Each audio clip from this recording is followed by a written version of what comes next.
पदार्थ के अवस्था परिवर्तन के सैद्धांतिक पहलुओं पर चर्चा करना बहुत दिलचस्प है।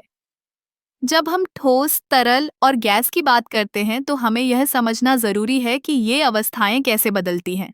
सबसे पहले ठोस अवस्था को लें। ठोस पदार्थ में अणु एक निश्चित संरचना में व्यवस्थित होते हैं, जिससे उन्हें एक निश्चित आकार और मात्रा मिलती है। जब हम ठोस को गर्म करते हैं तो अणुओं में ऊर्जा बढ़ती है। यह ऊर्जा उन्हें एक दूसरे से दूर करने लगती है और इसी प्रक्रिया को हम पिघलना कहते हैं। उदाहरण के लिए, बर्फ का पानी में बदलना। अब बात करते हैं तरल अवस्था की। तरल में अणु एक दूसरे के करीब होते हैं, लेकिन वे स्वतंत्र रूप से घूम सकते हैं। जब हम तरल को और गर्म करते हैं, तो यह वाष्पित होकर गैस में बदल जाता है। यह प्रक्रिया वाष्पीकरण कहलाती है। जैसे कि पानी जब उबलता है तो उसकी सतह से भाप उठती है। गैस की अवस्था में अणु बहुत दूर होते हैं और तेजी से गति करते हैं। गैस का कोई निश्चित आकार या मात्रा नहीं होती। अगर हम गैस को ठंडा करते हैं तो अणुओं की गति धीमी हो जाती है और वे फिर से तरल में परिवर्तित हो जाते हैं, जिसे संघनन कहा जाता है।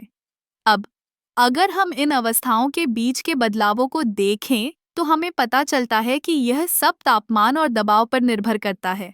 उदाहरण के लिए, यदि हम पानी के तापमान को 0 डिग्री सेल्सियस से नीचे ले जाते हैं तो यह बर्फ में बदल जाएगा। लेकिन अगर हम इसे 100 डिग्री सेल्सियस तक गर्म करते हैं तो यह भाप में बदल जाएगा। इस प्रक्रिया को समझने के लिए हमें थर्मोडायनामिक्स के सिद्धांतों का भी अध्ययन करना होता है। यह विज्ञान की वह शाखा है जो ऊर्जा के परिवर्तन और उसके प्रभावों का अध्ययन करती है। पदार्थ के अवस्था परिवर्तन में एक और महत्वपूर्ण सिद्धांत है, जो कि क्लासिकल थर्मोडायनामिक्स से जुड़ा है। यह सिद्धांत बताता है कि ऊर्जा का संरक्षण होता है।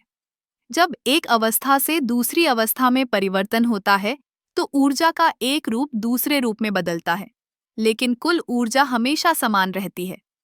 इस प्रकार, पदार्थ के अवस्था परिवर्तन का सिद्धांत न केवल विज्ञान के लिए महत्वपूर्ण है, बल्कि यह हमारे दैनिक जीवन में भी महत्वपूर्ण भूमिका निभाता है। चाहे वह बर्फ का पिघलना हो या पानी का उबलना, ये सभी प्रक्रियाएं हमारे चारों ओर होती हैं और हमें यह समझने में मदद करती हैं कि हमारे आसपास की दुनिया कैसे काम करती है।